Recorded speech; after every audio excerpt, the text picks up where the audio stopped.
24-hour display. So I'm just going to write down the current time according to the question, 1 o'clock.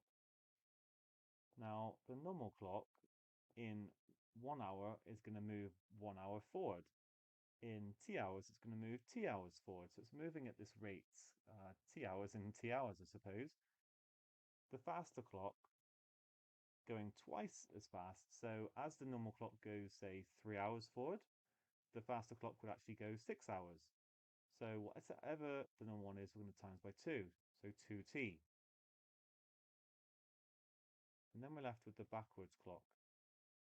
So as the normal one moves forward 1 hour to 2 o'clock, actually the backwards one would move back to 12 o'clock.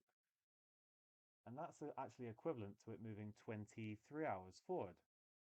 If the normal clock moves forward 2 hours to 3 o'clock, actually the backwards one would move back 2 hours to get to 11 o'clock, which is then equivalent to moving 22 hours forward. So whatever the time is, in fact, the backwards one will have moved 24 minus t.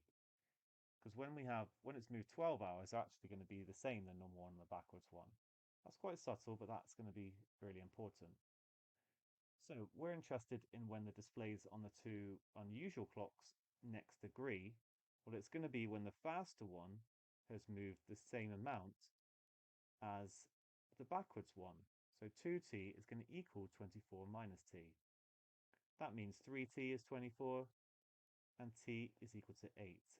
So when the faster one has moved forward 8 hours, the backwards one would have moved back 4 hours, actually, and they would be in the same position. So let's focus on the faster one moving forward to 8 hours. If we're at 1 o'clock and we add 8 on, then we're going to get to 9 o'clock in the evening. And that's our answer.